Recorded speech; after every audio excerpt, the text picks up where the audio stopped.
ദൈവനാമത്തിന് നന്ദിയോടെ സ്തോത്രം. വീണ്ടും ദൈവത്തിൻ്റെ വചനം പഠിക്കുവാൻ നമുക്ക് ലഭിച്ച നല്ല അവസരത്തെ ഓർത്ത് ദൈവത്തെ സ്തുതിക്കുന്നു. അല്പസമയം വേർതിരിച്ച് നിങ്ങൾ ദൈവവചനം പഠിക്കുവാൻ അതൊരു ദൈവസന്നിധിയിൽ ഏറ്റവും അനുഗ്രഹിക്കപ്പെട്ട ഒരു കാര്യമാണ്. അല്പം പ്രയത്നം, എഫേർട്ട് ഇതിനാവശ്യമാണെങ്കിലും നിങ്ങളെടുത്ത തീരുമാനത്തെ ഓർത്ത് ദൈവത്തെ സ്തുതിക്കുന്നു. വേറിട്ടിരുന്ന് ദൈവത്തിൻ്റെ വചനം പഠിക്കുമ്പോൾ അത് ശരിയായിട്ട് സിസ്റ്റമാറ്റിക്കായിട്ട് മനസ്സിലാക്കുവാനായിട്ട് കഴിയും. നാം മൈനർ പ്രോഫറ്റ്സ് ആണ് പഠിക്കുന്നത്. ഇന്നലെ അതിൻ്റെ ഒരു ജനറൽ ഓവർവ്യൂ, പൊതുവായിട്ട് ഈ ചെറിയ പ്രവാചകന്മാർ, അതിനെക്കുറിച്ചൊരു ഇൻട്രഡക്ഷൻ ഇന്നലെ നമ്മൾ ചിന്തിക്കുകയുണ്ടായി. ചെറിയ പ്രവാചകന്മാർ എന്തുകൊണ്ട് എന്ന് അവരെ വിളിക്കുന്നു? അവരുടെ വ്യക്തിത്വത്തിൻ്റെ പ്രാധാന്യക്കുറവ് കൊണ്ടോ മറ്റേതെങ്കിലും കാര്യങ്ങൾ കൊണ്ടല്ല, എന്നാൽ അവരെഴുതിയ പുസ്തകങ്ങളുടെ അവരുടെ കണ്ടന്റ് അത് ചെറുതാണ്. മറ്റ് മേജർ പ്രോഫറ്റ്സ് യെശയ്യാവ്, യെരമ്യാവ്, എസെക്കിയേൽ, ദാനിയേൽ ഇവരുടെ പുസ്തകങ്ങളുടെ അത്രയും വലുപ്പമുള്ള കാര്യങ്ങളല്ല. മറ്റൊരു നിലയിൽ ദേശത്തോട് അവർ സംസാരിക്കുന്ന കാര്യങ്ങൾ കണ്ടന്റായിട്ട്, കൺസൈസ് ആയിട്ട് ചെറിയ നിലയിൽ കാര്യങ്ങൾ സംസാരിച്ചു. അതുകൊണ്ടാണ് അവരെ മൈനർ പ്രോഫറ്റ്സ് എന്ന് വിളിച്ചത്. എന്തുകൊണ്ട് ഈ പ്രവാചകന്മാർ ഇസ്രയേലിൽ പ്രവചിച്ചു? അതിൻ്റെ ഉദ്ദേശം എന്താണ്? അവരുടെ ഭാഷ ഒരു പോയറ്റിക് ലാംഗ്വേജിലാണ് അവർ സംസാരിച്ചത്. അതുപോലെ ധാരാളം ഉപമകളും ഉദാഹരണങ്ങളും ഒക്കെ അവരുടെ കാര്യത്തിൽ, അല്ലെ അവരുടെ ഈ പുസ്തകത്തിൽ ആ ഭാഷയിലാണ് അവർ സംസാരിച്ചത് എന്ന് നമുക്ക് അറിയാം. പൊതുവെ പ്രവാചക പുസ്തകങ്ങളിലെ പോയറ്റിക് ലാംഗ്വേജ് ധാരാളമുണ്ട്. ഈവൻ പുതിയ നിയമത്തിൽ തന്നെ ധാരാളം കാവ്യാത്മകമായ ഭാഷാ പ്രയോഗം നമുക്ക് കാണുവാൻ കഴിയും. നമ്മളത് ഒരു പ്രോസ് ഓർഡറിലാണ് വായിക്കുകയും പറയുകയും ഒക്കെ ചെയ്യുന്നത്. എന്നാൽ കാവ്യാത്മകമായിട്ടാണ്. ഇനിയും ഇവർ പ്രവചിക്കുവാനുള്ള പ്രധാനപ്പെട്ട കാരണം, ജനം ദൈവത്തെ വിട്ട് അവരുടെ ഇഷ്ടമനുസരിച്ച് ജീവിക്കുവാനായിട്ട് തുടങ്ങിയപ്പോൾ അവരെ മടക്കിക്കൊണ്ടുവരുവാനായിട്ട് അതാത് സമയത്ത് ദൈവം പ്രവാചകന്മാരെ അയക്കുന്നു. ആ പ്രവാചകന്മാർ ജനത്തോട് സംസാരിക്കും. അത് ഇന്നും നമ്മുടെ ജീവിതത്തിൽ ആവശ്യമാണ്. ദൈവത്തിൻ്റെ പ്രവാചകന്മാര് ദൈവവചനം സംസാരിക്കുന്നവർ എന്ന നിലയിൽ ഇന്നും പ്രവാചകന്മാർ നമ്മളുടെ മധ്യത്തിലുണ്ട്. ഭാവി പറയുന്നവരല്ല, എന്നാൽ ദൈവവചനം സ്വാംശീകരിച്ചിട്ട് അതിൻ്റെ ദൈവം കൊടുക്കുന്ന അതിൻ്റെ ഇല്യൂമിനേഷൻ അനുസരിച്ച് നമ്മോട് അതിശക്തമായിട്ട് ഇന്നും ദൈവത്തിൻ്റെ ദാസന്മാർ സംസാരിക്കും. അത് ഏറ്റെടുക്കുവാനും അതനുസരിച്ച് നമ്മുടെ ജീവിതത്തെ ക്രമീകരിക്കുവാനും ഒക്കെയുള്ള ചുമതല നമ്മുടെ ജീവിതത്തിലുണ്ട് എന്നുള്ളതിന് യാതൊരു സംശയവുമില്ല. ഈ പ്രവാചകന്മാര് BC 840 മുതൽ BC 450 വരെ ഏതാണ്ട് 400 വർഷക്കാലം. മലാഖിയുടെ പ്രവചനം BC 450 അപ്പോൾ BC 840 ഓബദ്യാവ് പ്രവചിക്കുന്നത്. ഓബദ്യാവ് പ്രവചിക്കുന്നത് BC 840. അത് മുതൽ മലാഖി വരെയുള്ള സമയം, അതിൻ്റെ ക്രോണോളജിക്കൽ ഓർഡറാണ് ഞാൻ പറഞ്ഞത്. അത് ഏതാണ്ട് 400 വർഷം, ഇത്രയും കാലഘട്ടം പ്രവാചകന്മാരെ പ്രവചിച്ചു. മലാഖിക്ക് ശേഷം പിന്നീട് ഉള്ള 400 സൈലന്റ് ഇയേഴ്സ്. അപ്പോൾ ആ 400 സംവത്സരം ദൈവം അവരോട് ഇടപെടുന്നില്ല. അവർ പ്രവാസത്തിലേക്ക് പോയി. പിന്നീട് മലാഖിയുടെ കാലത്ത് അവർ മടങ്ങി വന്നിട്ട് ദേവാലയം പണി തീർത്തു കഴിഞ്ഞ് എങ്കിലും അവര് തങ്ങൾക്ക് വേണ്ടി സുഖലോലുപരായിട്ട് തങ്ങൾക്ക് വേണ്ടി തന്നെ ജീവിക്കുന്ന ഒരു സാഹചര്യമായിരുന്നു. ദൈവത്തിനു വേണ്ടി ശുഷ്കാന്തിയോടുകൂടി പ്രവർത്തിക്കുകയും ഒക്കെ ചെയ്യുന്നതിന് പകരം അവർ ഹഗായി പ്രവചിച്ചതുപോലെ ദൈവത്തിൻ്റെ ആലയം തീവെന്തും ചുറ്റും കിടക്കുമ്പോൾ നിങ്ങൾ തട്ടിട്ട വീടുകളിൽ പാർക്കുന്നു എന്ന് പറഞ്ഞുകൊണ്ട് ജനം അവരവരുടെ കാര്യങ്ങൾ നോക്കുവാനായിട്ട് പോയി. ആ ഒരു സാഹചര്യം, കാലാവസ്ഥ ഇന്നും നമ്മുടെ സഭകളിലും അത് തന്നെയാണ്. ഇന്ന് അവരവർക്ക് വേണ്ട കാര്യങ്ങൾ, ദൈവത്തിൻ്റെ കാര്യങ്ങളെക്കാൾ കൂടുതൽ അവരവരുടെ കാര്യങ്ങൾ നോക്കുന്ന ഒരു സാഹചര്യത്തിലാണ് ഞാനും നിങ്ങളും ജീവിക്കുന്നത്. അപ്പോൾ അതിൽ നിന്ന് വ്യത്യസ്തമായി ഈ കാര്യങ്ങൾ നമ്മൾ പഠിക്കുമ്പോൾ തീർച്ചയായിട്ടും ഒരു മടങ്ങി വരവ് നമ്മുടെ ഓരോരുത്തരുടെയും, നിങ്ങളോട് സംസാരിക്കുന്ന ഞാനും അതുപോലെ ശ്രോതാക്കളായ നിങ്ങളും ഒരുപോലെ ഒരു മടങ്ങി വരവിന്റെ ആവശ്യം ജീവിതത്തിലുണ്ട്. കേവലം ഇക്കാര്യങ്ങൾ കേട്ട് അല്ലെങ്കിൽ പഠിച്ച് ഒരു നോളജ് സമ്പാദിച്ച് പോകുന്നതിനേക്കാൾ how to make it practical in our life, നമ്മുടെ ജീവിതത്തിൽ അതെങ്ങനെ പ്രായോഗികം ആക്കുവാൻ സാധിക്കുമെന്നുള്ളത് നാം തീർച്ചയായിട്ടും ശ്രദ്ധിക്കണം. നമുക്കറിയാം, പ്രവാചകന്മാരെ ദൈവം തക്ക സമയത്ത് ഉപയോഗിക്കുന്നു. ചില വാക്യങ്ങൾ വായിക്കുന്ന ഒന്ന്, ചില വാക്യഭാഗങ്ങൾ നിങ്ങളുടെ കൂടെ ഒന്നിച്ചാണല്ലോ നമ്മൾ പഠിക്കുന്നത്. അതുകൊണ്ട് യെരമ്യാ പ്രവചനം 1-ാം അധ്യായത്തിന്റെ 9-ാം വാക്യം.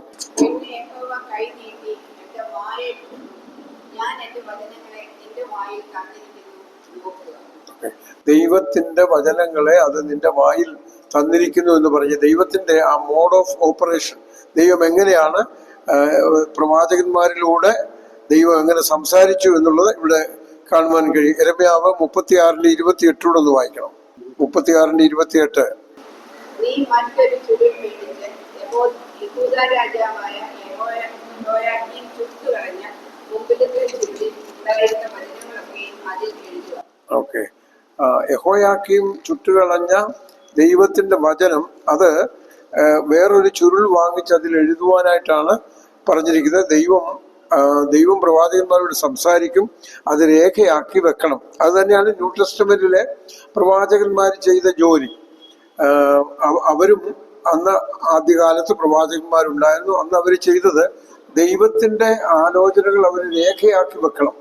അപ്പോൾ പത്രോസ് അല്ലെങ്കിൽ യോഹന്നാൻ മുതലായ മത്സ്യത്തൊഴിലാളികളായ അല്ലെങ്കിൽ മുക്കുവരായ സാധാരണക്കാരായ ആളുകള് ദൈവത്തിന്റെ ആലോചന സ്വീകരിച്ച് അത് നല്ല ഭാഷയിൽ രേഖയാക്കി തന്നു. അതുകൊണ്ടാണ് അത് അങ്ങനെ എഴുതുവാൻ വേണ്ടിയാണ് പ്രത്യേകമായ നോളജ് ദൈവം അവർക്ക് കൊടുത്തത്. ഹബക്കൂക്കിന്റെ പ്രവചനം 2-ാം അധ്യായത്തിന്റെ 2-ാം വാക്യം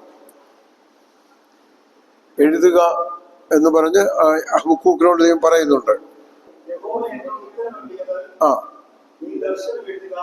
അതെ, ഓക്കെ, അത് പലകയിൽ തെളിവായി വരയ്ക്കുക എന്ന് പറയുന്നുണ്ട്. അപ്പോൾ അതെ, യെരമ്യാവ് 1:9, അതുപോലെ യെരമ്യാവ് 36:28.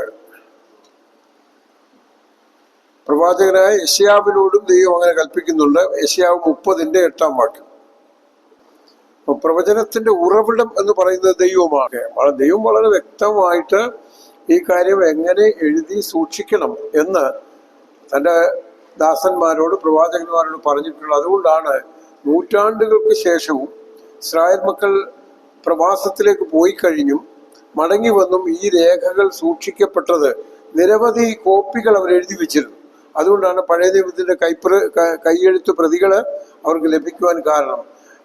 ഈ ആധികാരികത ഇല്ലാത്ത അനേക കൈയെഴുത്ത് പ്രതികൾ ഉണ്ട് എന്ന് വാദിച്ചുകൊണ്ടിരുന്നപ്പോഴാണ് 1935 ഖുംറാൻ ഗുഹകൾ എന്ന് പറയുന്ന സ്ഥലമുണ്ട് യെരുശലേമിൽ, ഖുംറാൻ കേവ്സ്.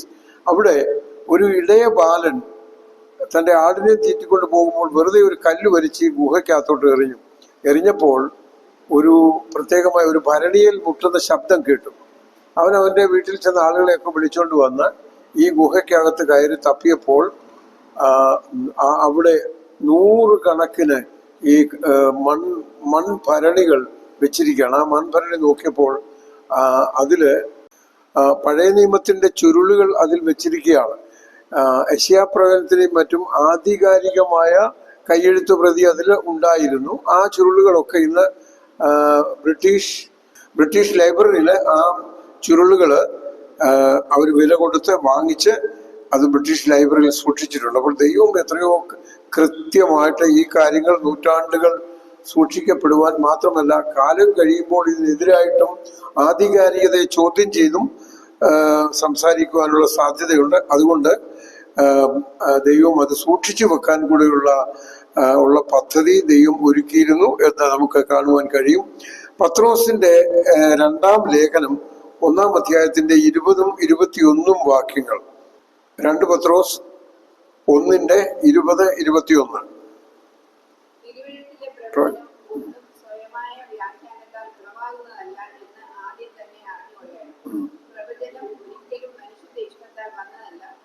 ദൈവകൽപ്പനയാൽ മനുഷ്യർ പരിശുദ്ധാത്മ നിയോഗം പ്രാപിച്ചിട്ട് സംസാരിച്ചു തീർക്കും. ഓക്കെ, അപ്പം തിരുവഴുത്തിലെ പ്രവചനം ഒന്നും സ്വയമായി വ്യാഖ്യാനത്താൽ ഉളവായതല്ല എന്ന് ആദ്യം തന്നെ അറിഞ്ഞുകൊള്ളണം. പ്രവചനം ഒരിക്കലും മനുഷ്യന്റെ ഇഷ്ടത്താൽ വന്നതല്ല.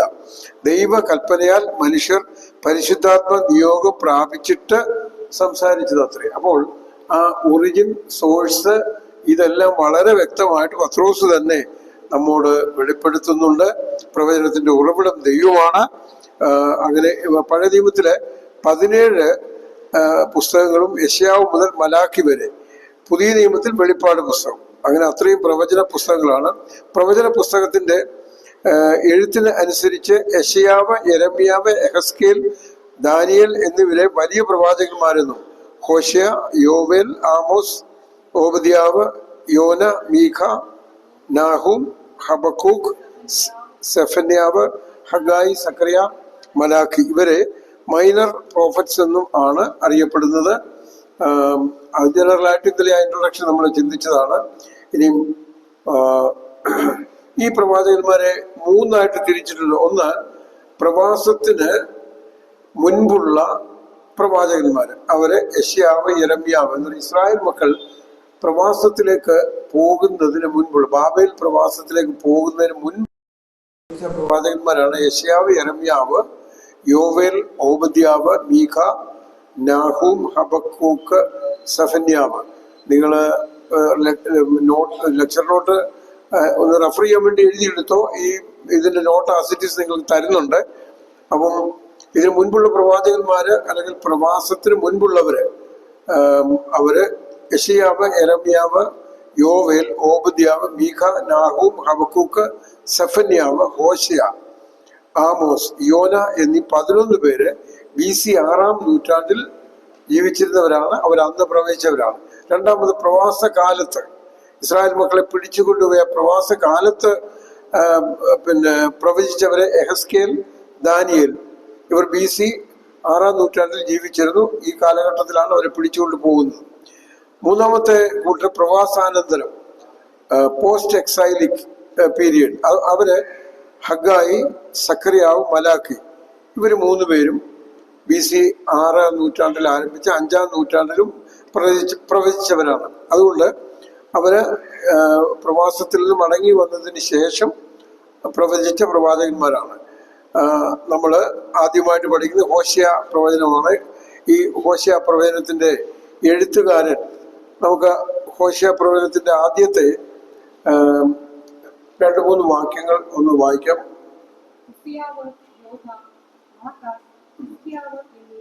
രാജാക്കന്മാരുടെ കാലത്ത് ഇസ്രായേൽ രാജാവായി യോവാശിന്റെ മകനായ യോരെബയാമിന്റെ കാലത്തിൽ ബയോരിയുടെ മകനായ ഹോശയ്ക്കുണ്ടായ കോവിഡ് ഏർപ്പാട്.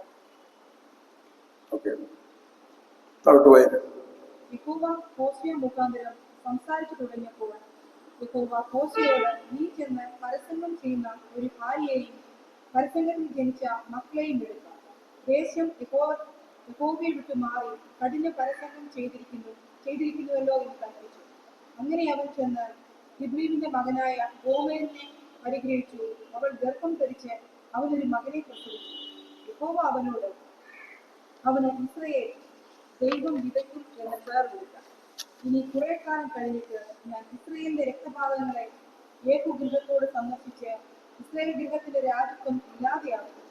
അന്നാളിൽ ഞാൻ ഇസ്രായേൽ താഴ്വരയിൽ വെച്ച് ഇസ്രായേലിന്റെ വില്ലൊടിച്ച് കളയും എന്ന് ആരംഭിച്ചു. മതി. ഇവിടെ പ്രവാചക ശൈലിയിലാണ് ഇവിടെ പ്രവചനം ആരംഭിക്കുന്നത്. തന്നെ എഴുത്തുകാരൻ ഹോശയാണ്. ഹോശയ എന്നുള്ള വാക്കിന്റെ അർത്ഥം രക്ഷ എന്നാണ്.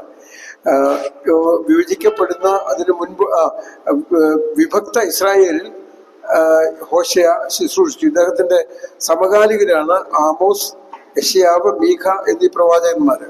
അതുപോലെ ഹോശയ ശമരിയിൽ ജനിച്ചു എന്ന് കരുതപ്പെടുന്നു. അദ്ദേഹം 1:1 മുതൽ 9 നാം വായിക്കുമ്പോൾ അത് മനസ്സിലാകും. ശമരിയിലാണ് അദ്ദേഹം ജനിച്ചത്. പിതാവിന്റെ പേര് ബയേരി എന്നാണ്. കിണർ എന്നാണ് വാക്കിന്റെ അർത്ഥം. അതുപോലെ ഹോശയ ഒരു അപ്പക്കാരനായിട്ട്, ഒരു ഷെഫായിട്ട് ജോലി ചെയ്തു എന്നാണ് കരുതപ്പെടുന്നത്. 7-ാം അധ്യായത്തിന്റെ 4-ാം വാക്യം വായിച്ചു. ഹോശേയ 7-ാം അധ്യായം 4-ാം വാക്യം. അവർ എല്ലാവരും വ്യഭിചാരികളാകുന്നു, അപ്പക്കാരൻ ചൂട് പിടിപ്പിക്കുന്ന അപ്പക്കൂട് പോലെ ഇരിക്കുന്നു. ഓക്കെ, അപ്പോ തന്റെ തൊഴിലിനെ ബേസ് ചെയ്തുകൊണ്ട് ഹോശേയ സംസാരിക്കുന്നത് കൊണ്ട് അദ്ദേഹം ഒരു ഷെഫായിട്ട് അല്ലെങ്കിൽ ഒരു അപ്പക്കാരനായിട്ട് ജോലി ചെയ്തു എന്ന് നമുക്ക് ന്യായമായിട്ട് ചിത്രിക്കാം. ചരിത്രം, രാഷ്ട്രീയം, അതുപോലെ കൃഷി സംബന്ധമായ കാര്യങ്ങൾ, ഇങ്ങനെയുള്ള പരാമർശങ്ങളൊക്കെ ഈ പുസ്തകത്തിൽ ഉണ്ട്. ഇതെല്ലാം ഒരു കാൽപ്പനികമായ ശൈലിയിലാണ് രേഖപ്പെടുത്തിയിരിക്കുന്നത്. അതുപോലെ ഈ പ്രവാചകനോട് യഹോവ കൽപ്പിക്കുകയാണ്, നീ ചെന്ന് പരസംഗം ചെയ്യുന്ന ഒരു സ്ത്രീയെ വിവാഹം കഴിക്കുക എന്ന് പറയുന്നു. ഗോമർ എന്ന് പറയുന്ന ഒരു സ്ത്രീയെ പോയി വിവാഹം കഴിച്ചു. ഈ പ്രവാചകന്മാരെല്ലാവരും തന്നെ ദൈവം ചെയ്യുന്ന കാര്യങ്ങൾ, പറയുന്ന കാര്യങ്ങൾ അതുപോലെ പ്രവർത്തിക്കുക എന്നുള്ളത് അവരുടെ ജീവിത ലക്ഷ്യമായിരുന്നു. പ്രവാചകന്മാരോട് ഇപ്പൊ യെരമ്യാവിനോട് നീ ആ ചുരുളെടുത്ത് തിന്നാൻ പറയുന്നുണ്ട്. പിന്നെ ഒരു സൈഡ് ചരിഞ്ഞു കിടക്കാനായിട്ട് പറയുന്നുണ്ട്. കുറെ നാൾ അങ്ങനെ ചരിഞ്ഞു കിടക്കുന്നു. ദൈവം ഈ പിക്ടോറിയലായിട്ട് ഉള്ള നിലയില് ഭാവനാത്മകമായിട്ട് ദൈവം പറയുന്ന കാര്യങ്ങൾ അതുപോലെ പ്രവാചകൻ അനുസരിക്കുന്നു. വേദശാസ്ത്രികളുടെ ഇടയിൽ തന്നെ ഈ കാര്യത്തില് എന്തുകൊണ്ട് ദൈവം, പരിശുദ്ധനായ ദൈവം തന്റെ ദാസനോട് പരസംഗത്തിൽ അശുദ്ധിയിൽ ജീവിക്കുന്ന ഒരു സ്ത്രീയെ ചെന്ന് വിവാഹം കഴിക്കുവാൻ പറയുന്നു. പ്രവാചകൻ അതുപോലെ ചെയ്യുന്നു. ഈ സ്ത്രീയെ കുറിച്ച് ഇവര് വിവാഹം കഴിക്കുന്നതിന് മുൻപ് അങ്ങനെയുള്ള സ്വഭാവം ഇല്ലാത്ത പരിശുദ്ധിയായ സ്ത്രീ ആയിരുന്നു. വിവാഹാനന്തരം അവള് അങ്ങനെ ഒരു സാഹചര്യത്തിലേക്ക് പോയി. പക്ഷെ ഇതെല്ലാം കാണിക്കുന്ന ഒരു കാര്യമെന്ന് പറയുന്നത്, ഇസ്രായേൽ ദൈവം സ്നേഹിച്ച ഇസ്രായേൽ ജനം അവരുടെ ദാതാവായ ദൈവത്തെ വിട്ടുപോയി എന്ന് കാണിക്കുവാൻ വേണ്ടിയാണ് ഈ ഇതുപോലെയുള്ള ഉപമകളും അലങ്കാരങ്ങളും ഉപയോഗിച്ചിരിക്കുന്നതെന്ന് നമുക്ക് കാണുവാൻ കഴിയും. എന്നാൽ മറ്റൊരു കാര്യം, പ്രവാചകന്മാര് ഇതുപോലെ ദൈവത്തിന്റെ ദാസന്മാര് ദൈവം അവരോട് എന്ത് പറയുന്നു അത് അതുപോലെ തന്നെ അവരനുസരിച്ചിരുന്നു എന്നുള്ളത് ഒരു ഒരു ഒരു ഒരു സത്യമാണ്. അവരങ്ങനെ തന്നെ ചെയ്യുന്നവരാണ്. അപ്പോൾ ദൈവത്തിന് തന്റെ ദൂത് പറയുവാൻ ചില പ്രത്യേക ഉദ്ദേശങ്ങളുണ്ട്. അതുകൊണ്ട് ദൈവം അവരോട് സംസാരിക്കും. അപ്പൊ അവർ അതുപോലെ തന്നെ അവർ പ്രവർത്തിച്ചിരുന്നു എന്ന് കാണുവാനായിട്ട് കഴിയും. നമുക്ക് ഒരു എങ്കിലും ദൈവം അങ്ങനെ പറഞ്ഞല്ലോ, ഒരു ബുദ്ധിമുട്ട് നമുക്ക് ഉണ്ടാകുവാനുള്ള സാധ്യതയുണ്ട്. അപ്പൊ ഇതിന്റെ ചരിത്ര പശ്ചാത്തലം BC 782-നും 722-നും ഇടയ്ക്കുള്ള കാലഘട്ടമാണ് ഹോശേയ പ്രവാചകൻ ശുശ്രൂഷിച്ചത്. 722-ലാണ് ശമരിയുടെ പതനം ഉണ്ടാകുന്നത്. അതിനെക്കുറിച്ച് ഹോശേയ നേരത്തെ തന്നെ പറഞ്ഞിരുന്നു. പിന്നീട് ഇസ്രായേലിൽ രാജാക്കന്മാരുടെ കാലം, ഇസ്രായേലിൽ യെരോബെയാം രണ്ടാമന്റെ ഭരണകാലത്താണ്. അത് രാജ്യത്തിന്റെ സുവർണ കാലമായിരുന്നു. രാഷ്ട്രീയമായും അതുപോലെ ഇൻഡസ്ട്രിയലായിട്ടും കൃഷി സംബന്ധിച്ചും ഒത്തിരി നേട്ടങ്ങൾ ഉണ്ടാക്കിയ, ഒത്തിരി വ്യത്യാസങ്ങൾ ഉണ്ടാക്കിയ ഒരു രാജാവായിരുന്നു യെരോബെയാം സെക്കൻഡ്. എന്നാൽ ആത്മീകമായ ഒരു വലിയ അധപ്പതനമായിരുന്നു. ഈ ഒരു വശത്ത് ഭൗമികമായ ഉയർച്ച ഉണ്ടായിരുന്നിട്ടും ആത്മീകമായ അപചയം അവിടെ ഉണ്ടായി. അതിൽ ദുഃഖിതനായിട്ടാണ് പ്രവാചകൻ തന്റെ കുടുംബജീവിതത്തെ താരതമ്യം ചെയ്തുകൊണ്ട് അദ്ദേഹം പോയി ഗോമർ എന്ന് പറയുന്ന സ്ത്രീയെ വിവാഹം കഴിച്ചു. അവളിൽ നിന്ന് 3 മക്കളുണ്ടായി. 3 മക്കൾക്കും ദൈവം പേര് കൊടുത്തു. ആ പേര് കൃത്യമായി രാജ്യത്ത് നടക്കുന്ന സംഭവത്തോടനുബന്ധിച്ചാണ് അവർക്ക് പേര് കൊടുക്കുന്നത്. ഈ സ്ത്രീയുടെ പേര് ഗോമർ എന്നാണ് അവളുടെ പേര്. ഈ മക്കള് ആദ്യത്തെ ജസ്രീൽ എന്നാണ്. ദൈവം വിതയ്ക്കും. ലോ റുഹ്മ, കരുണ ലഭിക്കാത്തവൾ. ലോ അമ്മി, എന്റെ ജനമല്ല എന്ന് ഈ 3 മക്കളുടെ പേര് ദൈവം പറയുന്നത് പോലെ തന്നെ ഈ മക്കൾക്ക് പേര് കൊടുക്കുകയാണ്. ദൈവം പ്രതിഫലം തരും, അല്ലെങ്കിൽ തന്റെ കുറ്റത്തിന് ഇസ്രായേൽ ജനം ശിക്ഷിക്കപ്പെടും എന്നാണ് ദൈവം പറയുന്നത്. 1. 2, ലോ റുഹ്മ എന്ന് പറയുന്ന കരുണ ലഭിക്കാത്തവൾ. അപ്പോൾ തന്റെ പ്രവൃത്തി മുഖാന്തരം ദൈവത്തിങ്കിൽ നിന്ന് കരുണ ലഭിക്കാത്ത, ശിക്ഷ ലഭിക്കുന്ന ഒരു സാഹചര്യം. 3-ാമത്തെ പേര് ലോ അമ്മി, എന്റെ ജനമല്ല. എന്റെ ജനം എന്ന് ദൈവത്തിന്റെ സ്വന്തം ജനമാണ്. ദൈവം അവരെ സ്നേഹിക്കുന്നു, എങ്കിലും എന്റെ ജനമല്ല. ഇപ്പോഴത്തെ അവരുടെ ജീവിത അവസ്ഥയിൽ ദൈവം അവരെ കുറിച്ച് പറയുന്നു, നോട്ട് മൈ പീപ്പിൾ. നിങ്ങൾ എൻ്റെ ജനമല്ല എന്ന് ദൈവത്തിന് പറയേണ്ടി വരുന്നു.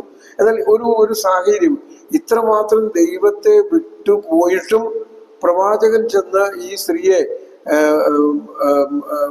പരസംഗത്തിൽ ജീവിക്കുന്ന ഒരു സ്ത്രീയെ വിവാഹം കഴിച്ചതുപോലെ തന്നെ യഹോവയായ ദൈവത്തെ വിട്ടുമാറി പരസംഗം ചെയ്ത് ജീവിക്കുന്ന ഇസ്രായേൽ മക്കളെ ദൈവം സ്നേഹിക്കുന്നു എന്ന് കാണിക്കുന്നതിന് വേണ്ടിയാണ് ഈ കാര്യങ്ങൾ ഇങ്ങനെ ചെയ്തിരിക്കുന്നതെന്ന് നമുക്ക് കാണുവാനായിട്ട് കഴിയും. ദൈവം അവരെ ഇപ്പോഴും സ്നേഹിക്കുന്നു.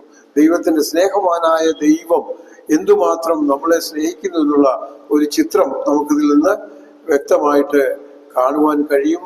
ദൈവം തന്റെ ജനത്തെ സ്നേഹിക്കുന്നു. ദൈവത്തെ വിട്ടുമാറിയാലും സ്നേഹിക്കുന്ന ഒരു ദൈവമാണ്. എന്നാൽ മടങ്ങി വരുവാൻ വേണ്ടി ദൈവം തൻ്റെ പ്രത്യേകമായ പാതയിലൂടെ, ദൈവം തന്റെ ശിക്ഷയിലൂടെ നമ്മെ കടത്തിവിടും എന്നുള്ളതിന് യാതൊരു സംശയമില്ല. അത് നമ്മുടെ നന്മയ്ക്കായിട്ടാണ്, നമ്മുടെ മാനസാന്തരത്തിനായിട്ടാണ് എന്ന് കാണുവാൻ കഴിയും.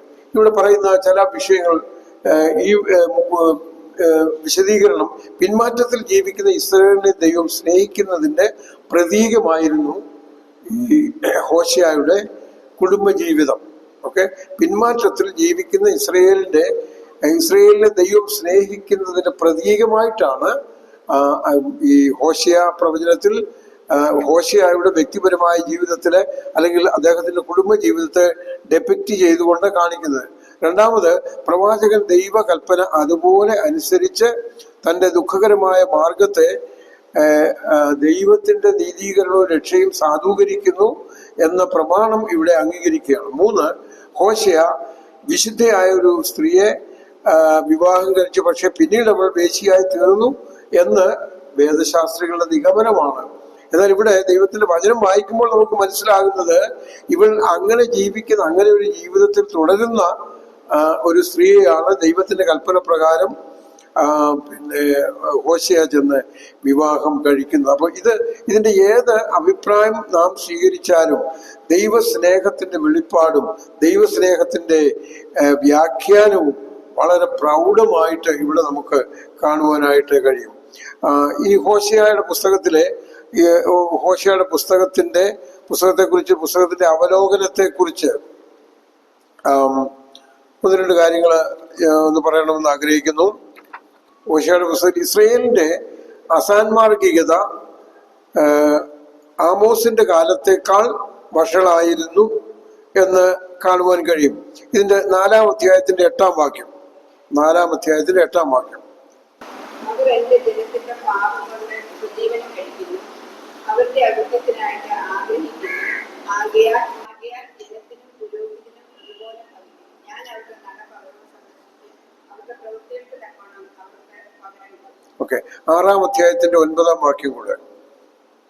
പതിയിരിക്കുന്ന രാഷ്ട്രക്കാരെ ഒരു കൂട്ടം പുരോഹിതന്മാർ ഷേഖേമിലേക്കുള്ളവരെയും കൊല ചെയ്യുന്നു. അതെ, അവർ ദുഷ്കർമ്മം ചെയ്യുന്നു.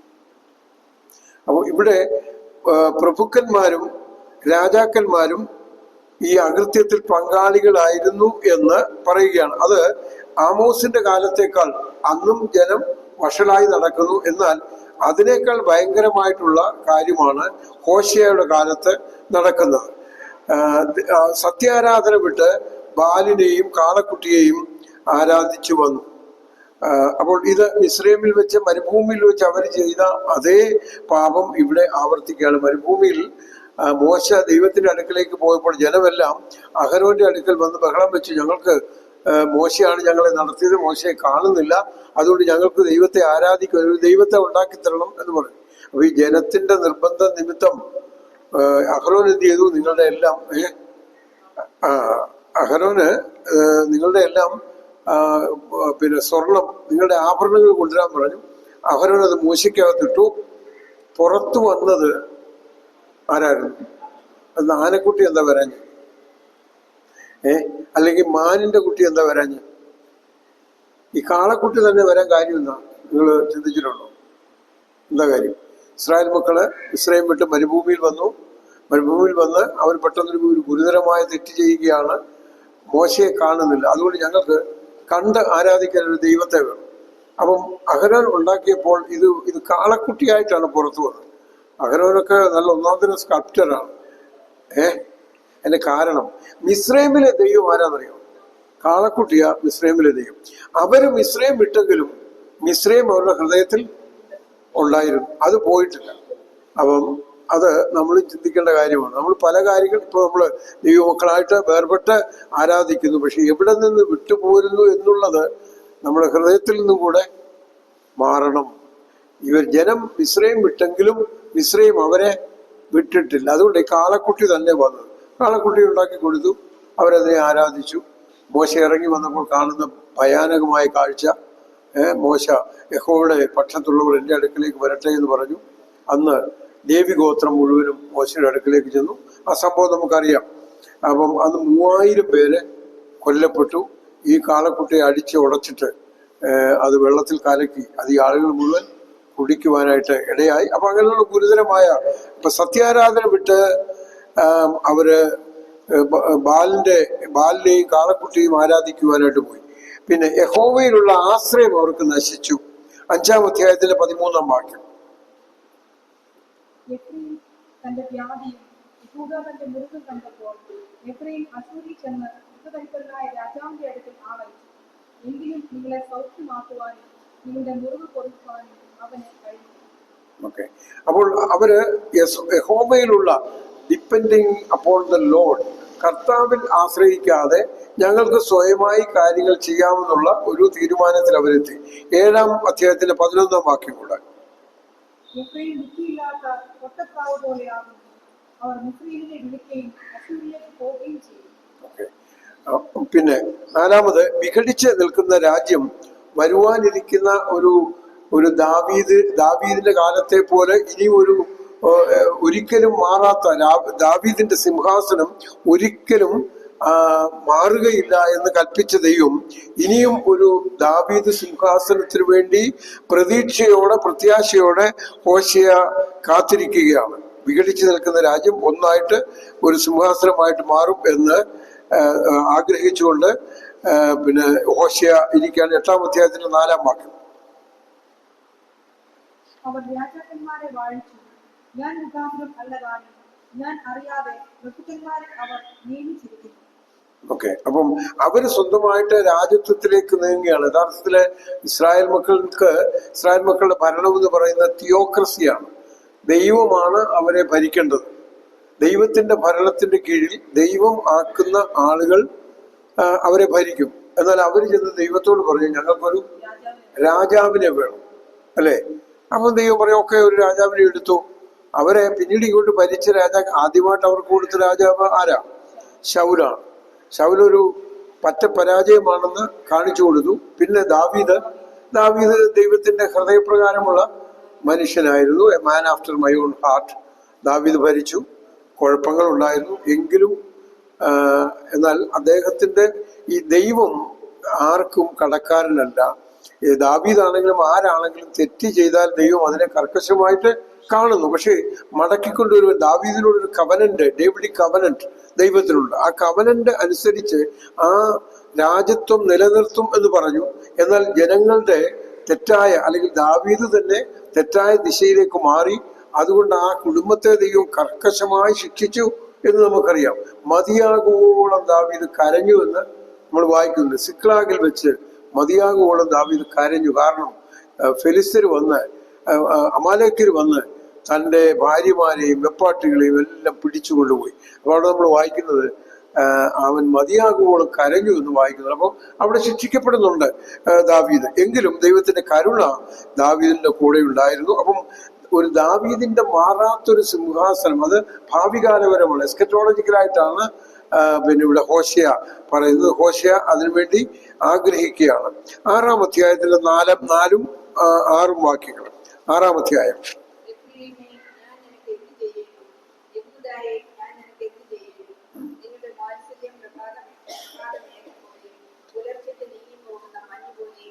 ഓക്കെ, അപ്പം ഈ ഓരോ ഓറക്കിൾസ് ദൈവം പ്രവാചകന് കൊടുക്കുകയാണ്. അപ്പൊ പ്രവാചകന്റെ ഹൃദയത്തിന്റെ വലിയ ആഗ്രഹമാണ് കരുണാമയനായ ദൈവത്തിന്റെ കരുണയുടെ പ്രദർശനം ഇവിടെ കാണുവാൻ കഴിയും. കാര്യങ്ങൾ ഇങ്ങനെയൊക്കെ ആണെങ്കിലും ഏതാണ്ട് എത്രയോ വർഷം അന്യദേശത്തേക്ക് പ്രവസിക്കപ്പെട്ടെങ്കിലും അവരെ ദൈവം മടക്കി കൊണ്ടുവരുന്നു. അപ്പോൾ ദൈവം ഈ നിലയിലാണ് ദൈവം അവരോട് ഇടപെടുന്നത്. അപ്പോൾ അവരെ മടക്കി കൊണ്ടുവരുവാൻ രാജത്വത്തോട് കാണിക്കുന്ന ദൈവത്തിന്റെ കരുണയെക്കുറിച്ച് നമുക്കിവിടെ കാണുവാൻ കഴിയും. ഇനി മാനസാന്തരപ്പെടുവാനുള്ള ആ വലിയ ആഹ്വാനം നമുക്ക് ഇവിടെ കാണുവാൻ കഴിയും. മാനസാന്തരപ്പെടുവാൻ ആഹ്വാനം അതിന്റെ 11:10 വാക്യം. സിംഹം പോലെ ഗർജിക്കുന്ന യഹോവയുടെ പിന്നാലെ അവർ നടക്കും. അവൻ ഗർജിക്കുമ്പോൾ പടിഞ്ഞാറ് നിന്ന് മക്കൾ വിളിച്ചുകൊണ്ടുവരും. ഓക്കെ, അപ്പൊ ദൈവത്തിന്റെ ഉന്നതമായ ഇടപാടും ദൈവത്തിന്റെ ശബ്ദവും സിംഹഗർജനമായിട്ട് ഇവിടെ കാണുകയാണ്. പിന്നെ ഈ പുസ്തകം രചിച്ചതിന്റെ പ്രവാചകന്റെ പ്രധാനമായ ഉദ്ദേശം ഇസ്രായേൽ ജനം പാപത്തിൽ ജീവിക്കുമ്പോഴും ദൈവം അവരെ സ്നേഹിക്കുന്നു. ഇത് നമുക്ക് എല്ലാവർക്കും ഉള്ള ഒരു പാഠമാണ്. ചിലപ്പോൾ ദൈവത്തെ വിട്ടുമാറി ഹൃദയം കൊണ്ട് ദൈവത്തെ വിട്ടുമാറി ജീവിക്കുമ്പോഴും ഈ ദൈവം നമ്മളെ സ്നേഹിക്കുന്നു. ഒരു ബാക്ക് സ്ലൈഡറെ, ഒരു പിന്മാറ്റക്കാരനോട് നമ്മൾ പറയേണ്ട ഒരു കാര്യം ഇതാണ്: ദൈവം സ്റ്റിൽ ഗോഡ് ലവ്സ് യു. ദൈവം ഇപ്പോഴും നിങ്ങളെ സ്നേഹിക്കുന്നു എന്ന് നമ്മൾ പറയണം, മടക്കി വരുത്തണം.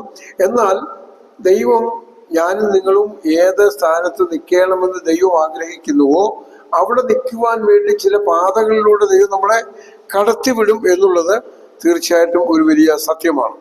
ഇനി അതിന്റെ 2:16 മുതൽ 19 വരെ ഒന്ന് വായിക്കണം.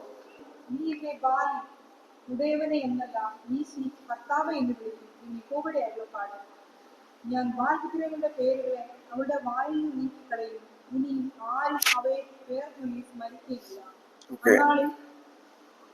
അന്നാളിൽ ഞാൻ അവർക്ക് വേണ്ടി കാട്ടിലെ മൃഗങ്ങളോടും ആകാശത്തിലെ പക്ഷികളോടും നിലത്തിലെ ഇടജാതികളോടും ഒരു നിയമം ചെയ്യും. ഞാൻ വില്ലും വാളും യുദ്ധവും ഭൂമിയിലും നീക്കി അവരെ നിർഭയം വസിക്കുമാറാക്കും. ഞാൻ നിന്നെ സദാകാലത്തേക്കും എനിക്ക് വിഭാഗത്തിന് നിശ്ചയിക്കും. അതെ, നീതിയോടും ന്യായത്തോടും ദയയോടും കരുണയോടും കൂടെ നിന്നെ എനിക്ക് വിവാദത്തിന് നിശ്ചയിക്കും. ഞാൻ വിശ്വസ്തയോടെ നിന്നെ എനിക്ക് വിവാദത്തിന് നിശ്ചയിക്കും. നീ യഹോവയെ അറിയുകയും ചെയ്യും. ആ കാലത്ത് ഞാൻ ഉത്തരം നൽകുമെന്ന് യഹോവ എന്നെ ചെയ്യും. ഇവിടെ യഹോവയായ ദൈവം അവരുടെ നിത്യ ഭർത്താവായിട്ട്, ഇസ്രായേൽ മക്കളും ദൈവവുമായിട്ടുള്ള ബന്ധം, ദൈവം അവരുടെ ഭർത്താവും. ഇപ്പൊ പുതിയ നിയമത്തിൽ നമുക്കറിയാം, ക്രിസ്തു എന്ന ഏക പുരുഷന് നിങ്ങളെ നിർമ്മല കന്യകയായി ഏൽപ്പിപ്പാൻ വിവാഹ നിശ്ചയം ചെയ്തിരിക്കുന്നു. കൊരിന്ത്യർക്ക് എഴുതിയ 2-ാം ലേഖനം 11-ാം അധ്യായത്തിൽ നമ്മളത് വായിക്കുന്നുണ്ട്. അപ്പോൾ അവിടെയും അത് മുമ്പോട്ട് വന്നിട്ട് പുതിയ നിയമത്തിലേക്ക് അത് വന്നിരിക്കുകയാണ്. ഇസ്രായേൽ മക്കളെ സംബന്ധിച്ച് അവരും, എന്നാൽ പുതിയ നിയമത്തിൽ വന്നപ്പോൾ ക്രിസ്തുവിന്റെ രക്തത്താൽ വീണ്ടെടുക്കപ്പെട്ടത് അവന്റെ മണവാട്ടിയാണ്. അല്ലെ, ഒരു മണവാട്ടിയെ, പുതിയ നിയമത്തിൽ ഒരു മണവാട്ടിയെ ഒരുക്കുവാൻ വേണ്ടിയാണ് ക്രിസ്തു ലോകത്തിലേക്ക് വന്നത്. എന്നാൽ ഇസ്രായേലിനെ സംബന്ധിച്ചും അവരുടെ നിത്യ ഭർത്താവായി ദൈവത്തെ കാണുന്നു. അത് നമ്മൾ വായിച്ചു. നീതിയോടും ന്യായത്തോടും കരുണയോടും കൂടെ ഞാൻ നിന്നെ വിവാഹ നിശ്ചയം ചെയ്തിരിക്കുന്നു എന്നാണ് പറയുന്നത്. പലപ്പോഴും വിവാഹ പ്രസംഗങ്ങൾ നമ്മളത് കേൾക്കാറുണ്ട്. ഒരു വിവാഹ ജീവിതത്തിലേക്ക് പ്രവേശിക്കുമ്പോൾ വിവാഹ നിശ്ചയം ചെയ്യുന്നത് 2-3 നിബന്ധനകളുടെ അടിസ്ഥാനത്തിലാണ്. നീതിയോടുകൂടി ഭാര്യയും ഭർത്താവും പരസ്പരം നീതിയുള്ള കാര്യങ്ങൾ ചെയ്യുക, നീതിയോടുകൂടെ അവരെ വിവാഹത്തിലേക്ക് പ്രവേശിക്കുക, ദയയോടും കരുണയോടും കൂടെ. അത് മാത്രമല്ല, ഇത് എന്നേക്കും നിലനിൽക്കുന്നതുമാണ്, ഇറ്റേണലാണ്, അല്ലെ, എന്നേക്കും നിലനിൽക്കുന്ന ഒരു ബന്ധമാണ് വിവാഹബന്ധം എന്ന് പറയുന്നത്. അപ്പോൾ ആ കാര്യങ്ങളെല്ലാം ഹോശയ ഇവിടെ വ്യക്തമാക്കുന്നുണ്ട്. ഇനിയും എഫേസ്യ ലേഖനം 5-ാം അധ്യായത്തിൽ 31-ാം വാക്യം ഭാര്യയോട് പറ്റി. ഓക്കെ, ഈ മർമ്മം വലിയത് ഞാൻ ക്രിസ്തുവിനെയും സഭയെയും ഉദ്ദേശിച്ചാണ് ഇത് പറഞ്ഞിരിക്കുന്നത്. ഇതൊരു മർമ്മമാണ്. ഞാൻ ക്രിസ്തുവിനെയും സഭയെയും ഉദ്ദേശിച്ചാണ് ഇത് പറഞ്ഞിരിക്കുന്നത്. അപ്പം പഴയ നിയമത്തിൽ മറഞ്ഞു കിടന്ന ഒരു വലിയ സത്യം ഇവിടെ പൗലോസ് വെളിപ്പെടുത്തുകയാണ്. അത് വിവാഹ ജീവിതത്തെ, അത് ക്രിസ്തുവിനെയും സഭയെയും കുറിച്ചാണ് അത് പറയുന്നത്. അപ്പം പുതിയ നിയമത്തിൽ സഭയും ദൈവമക്കളും തമ്മിലുള്ള, അല്ലെ, സഭയും ക്രിസ്തുവുമായിട്ടുള്ള ബന്ധം, അപ്പൊ അതിനെക്കുറിച്ചാണ് ഇവിടെ പറയുന്നത്. എഫേസ്യർ 5:31. അപ്പോൾ ദൈവത്തിന്റെ ഈ പ്രവാചകൻ ഈ പുസ്തകം എഴുതിയത് തന്റെ ജനത്തിന്റെ പിന്മാറ്റത്തിൽ നിന്ന് അവരെ മടക്കി വരുത്തുവാൻ വേണ്ടി ദൈവികമായ ഉദ്ദേശങ്ങളും ദൈവികമായ പ്രമാണങ്ങളും നിത്യത വരെ നിലനിൽക്കുന്ന കാര്യങ്ങൾ ഇവിടെ രേഖപ്പെടുത്തിയിട്ടുണ്ട്. ഇതിലെ പ്രധാനപ്പെട്ട വാക്യം 3-ന്റെ 1-ാം വാക്യം.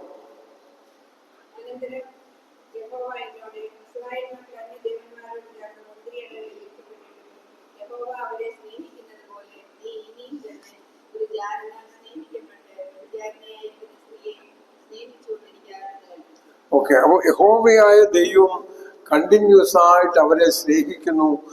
എന്നാൽ ഇസ്രായേൽ മക്കളുടെ അവിശ്വസ്തതയും അവർ ദൈവത്തെ വിട്ട് അന്യ ദൈവങ്ങളെ സേവിക്കുവാൻ പോകുന്ന അങ്ങനെ ആയിട്ടും ദൈവം അവരെ സ്നേഹിക്കുന്നു. നമ്മൾ ഈ പുസ്തകം പഠിക്കുമ്പോൾ ദൈവത്തിന്റെ കരുണയും സ്നേഹവും എന്തുമാത്രമാണ് മാനവരാശിയോട് കാണിച്ചത് എന്നുള്ളത് ഇപ്പോഴും ഈ രക്ഷിക്കപ്പെട്ട് ദൈവമക്കളായി തീർന്ന അനേകർ പിന്മാറി പോകുമ്പോഴും അവരുടെ അടുത്ത് ചെന്ന് ഹൃദ്യമായി സ്നേഹത്തോടു കൂടി സംസാരിച്ച് അവരെ മടക്കിക്കൊണ്ട് വരുത്തുന്നു എന്നുള്ളത് ഒരു അനുഗ്രഹിക്കപ്പെട്ട സത്യമായിട്ട് നമുക്ക് കാണുവാൻ കഴിയും. ഇതുപോലെ സ്നേഹിക്കുന്ന നാം ലോകത്തിലെ ദൈവ സങ്കല്പങ്ങളെയും ആൾ ദൈവങ്ങളെയും ഒക്കെ കാണുമ്പോൾ നമുക്ക് കാണുവാൻ കഴിയുന്നത് നമ്മൾ കൊടുക്കുന്ന പൈസയുടെ അല്ലെങ്കിൽ അങ്ങോട്ട് കൊടുക്കുന്ന ഗിഫ്റ്റിന്റെ അടിസ്ഥാനത്തിലാണ് അവരുടെ പ്രസാദം. എന്നാൽ ഒരു കാര്യവും നമ്മൾ ചെയ്തില്ലെങ്കിലും എങ്കിലും നമ്മളെ സ്നേഹിക്കുന്ന ഒരു ദൈവത്തെ ഈ പുസ്തകത്തിലൂടെ നമുക്ക് കാണുവാനായിട്ട് കഴിയും. ഈ പുസ്തകത്തിന്റെ ഒക്കെ ഒരു ചെറിയ രൂപം മാത്രമേ നമുക്ക് പഠിച്ചു പോകാനായിട്ട് സാധിക്കത്തുള്ളൂ. നമുക്ക് ലഭിച്ചിരിക്കുന്ന ഒരു 4-5 മണിക്കൂറുകൾ. അതുകൊണ്ട് ഇത്രയും സമയമേ ഒരു പുസ്തകത്തിന് നമുക്ക് ലഭിക്കുകയുള്ളൂ. അത് കഴിഞ്ഞ് അടുത്ത യോവേൽ പ്രവചനം, രണ്ടാമത്തെ പുസ്തകമാണ് ഹോശേയ.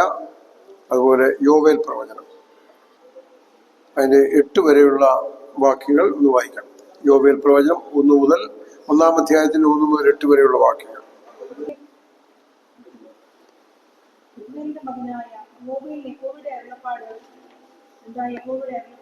മൂപ്പന്മാരെ ഇത് കേൾക്കി, ദേശത്തിലെ സകല നിവാസികളുമായുള്ളവരെ ചെവിക്കൊള്ളി.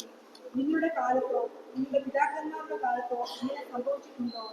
ഇത് നിങ്ങളുടെ മക്കളോടും നിങ്ങളുടെ മക്കൾ തങ്ങളുടെ മക്കളോടും അവരുടെ മക്കൾ വരുമാനുള്ള തലമുറയോടും വിവരിച്ചു പറയണം. തുള്ളൽ ശേഷിപ്പിച്ചത് വെട്ടിക്കിളി തിന്നു, വെട്ടിക്കിളി ശേഷിപ്പിച്ചത് വിട്ടി തിന്നു, വെട്ടിൽ ശേഷിപ്പിച്ചത് പച്ചക്കുടി തിന്നു. മദ്യപന്മാരെ ഉണർന്ന് കരവി, വീഞ്ഞു കുടിക്കുന്ന ഏവന്മാരുടെ പൃഥ്വിയിലെ നിങ്ങളുടെ വായ്ക്ക് പറ്റുപോയിരിക്കാൻ ഉറയിടുകയും ശക്തിയുള്ളതും സംഖ്യയില്ലാത്തതുമായ ഒരു ജാതി എന്റെ ദേശത്തിന് നേരെ വന്നിരിക്കുന്നു. അതിന്റെ പല്ല് സിംഹത്തിന്റെ പല്ല്, സിംഹിയുടെ അണപ്പല്ല് അതിനുണ്ട്. അത് എന്റെ മുന്തിരിവള്ളിയെ ശൂന്യമാക്കി എന്റെ അത്തിവൃക്ഷത്തെ ഒടിച്ചു കളഞ്ഞു, അതിനെ മുഴുവനും കോലിരിച്ച് എറിഞ്ഞു കളഞ്ഞു. അതിന്റെ കൊമ്പുകൾ വെളുത്തു പോയിരിക്കുന്നു. യൗവനത്തിലെ ഭർത്താവിനെ ചൊല്ലി കൊടുത്തിരിക്കുന്ന കന്യകയെ പോലെ വിലപിക്കാം. ഓക്കെ, അത്ര മതി. ഓക്കെ, യഥാർത്ഥത്തിൽ ഞാൻ നേരത്തെ ഓർപ്പിച്ചതുപോലെ കാൽപ്പനികമായ അതുപോലെ ആലങ്കാരികമായ ഭാഷയിലാണ് പ്രവാചകന്മാര് എഴുതുന്നത്.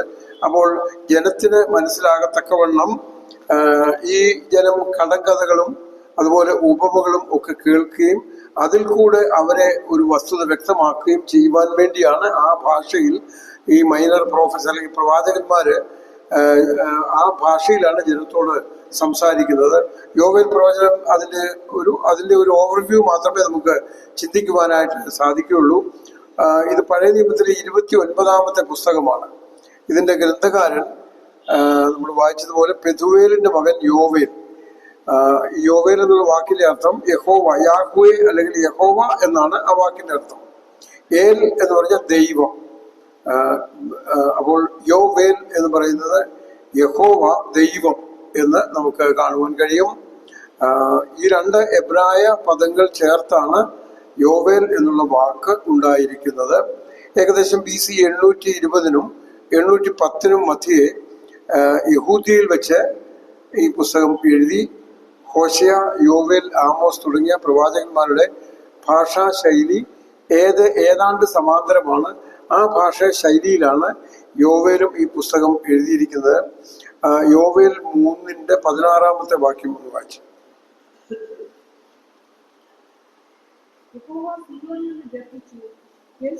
തന്റെ നാദം കേൾപ്പിക്കും, ആകാശവും ഭൂമിയും തിരിഞ്ഞുപോകും. എന്നാൽ യഹോവ തന്റെ ജനത്തിന് ശരണവും ഇസ്രായേൽ മക്കൾക്ക് ദുർഗവുമായിരിക്കും. ഇനി ആമോസിന്റെ പ്രവചനം 1-ന്റെ 12-ാം വാക്യം. അത് ഞാൻ തേമാനിൽ ഒരു തീ അയക്കും, അത് ഇസ്രായേലിലെ അരമനകളെ ദഹിപ്പിച്ചിരിക്കും. ഇത് രണ്ടും കമ്പയർ ചെയ്ത് പറയാൻ കാരണം ഇതിന്റെ ഭാഷാ ശൈലി ഒരുപോലെയാണ്. ദൈവം പ്രവർത്തിക്കുന്നത് എങ്ങനെയാണ്? ദൈവം ഗർജിക്കുന്നു, ദൈവം പ്രവർത്തിക്കുന്നു, ദൈവം തീ അയക്കുന്നു, ഇങ്ങനെയൊക്കെയുള്ള പ്രയോഗം നമുക്ക് ഇതിൽ കാണുവാനായിട്ട് കഴിയും. അതുപോലെ യോവാശ് രാജാവിന്റെ വാഴ്ചക്കാലത്താണ് ഈ സന്ദേശം ഈ പുസ്തകം എഴുതിയിരിക്കുന്നത്. എന്നാൽ തന്നെ അപ്പോൾ തന്നെ ഈ പുസ്തകത്തിന്റെ സന്ദേശം ഏത് കാലത്തും നിലനിൽക്കുന്ന സന്ദേശമാണ്. അത് ഇന്നും ഭാവിയിലും ജീവിക്കുന്ന ജനങ്ങൾക്ക് പര്യാപ്തമായിട്ടുള്ള സന്ദേശമാണ് യോവേലിന്റെ പ്രവചനം. ഭാവികാലപരമായ ഈ പുസ്തകം എഴുതുമ്പോൾ ഇന്ന് ജീവിച്ചിരിക്കുന്ന നമുക്കും ഈ പുസ്തകത്തിലെ യഹോവയുടെ വലുതും ഭയങ്കരവുമായ ദിവസം എന്ന് യോവേൽ പ്രവചനത്തിൽ എഴുതിയിട്ടുണ്ട്. അത് ഇന്ന് നടക്കുന്ന കാര്യമല്ല, ഇനി ഭാവിയിൽ നടക്കുവാനുള്ള കാര്യമായിട്ട് നമുക്ക്, അല്ലെങ്കിൽ എസ്കറ്റോളജിക്കലായിട്ട് നമുക്ക് അതിനെ കാണുവാൻ കഴിയും. സോരും സീദോനും ഫെലിസ്ത്യരും നിരന്തരമായി ഇസ്രായേലിനോട് യുദ്ധം ചെയ്യുവാനായിട്ട് ശ്രമിച്ചു. വെട്ടുക്കിളിയുടെ ആക്രമണത്താൽ ദേശത്തിലെ വിളവുകളെല്ലാം നശിപ്പിക്കപ്പെട്ടു. പിന്നെ തൽഫലമായി വലിയ ക്ഷാമവും സാമ്പത്തിക പ്രതിസന്ധിയും ഉണ്ടായി. നമ്മളിപ്പോൾ വായിച്ചു 1:7 മുതൽ 20 വരെയുള്ള വാക്യങ്ങൾ അവർ നേരിടുന്ന ഗുരുതരമായ പ്രശ്നങ്ങളെ കുറിച്ചാണ് അവിടെ ചിത്രീകരിച്ചിരിക്കുന്നത്. ഈ സംഭവം പാപത്തിന്റെ മേലുള്ള ദൈവീക ശിക്ഷയാണെന്നും ദൈവത്തിങ്കിലേക്ക് മടങ്ങി വരുന്നതിനും യോവേൽ ജനങ്ങളെ ആഹ്വാനം ചെയ്യുന്നു. അപ്പോൾ ഓരോ സംഭവത്തിലൂടെ ജനത്തിന്റെ മൂല്യശോഷണവും അതിൽ നിന്ന് ദൈവജനം മടങ്ങി വരണമെന്നുള്ള ആഹ്വാനം പ്രവാചകന്മാർ കൊടുക്കുകയാണ്. ഏത് കാലത്തെ പ്രവാചകന്മാരുടെയും പ്രസംഗത്തിന്റെ ലക്ഷ്യമെന്ന് പറയുന്നത് അത് തന്നെയാണ്, മാനസാന്തരപ്പെട്ട ദൈവത്തിലേക്ക് മടങ്ങി വരിക. അതാണ് അവർ പറയുന്ന ദൂതിന്റെ പ്രധാനപ്പെട്ട ഉദ്ദേശം. യോവേൽ 2:13 വാക്യം.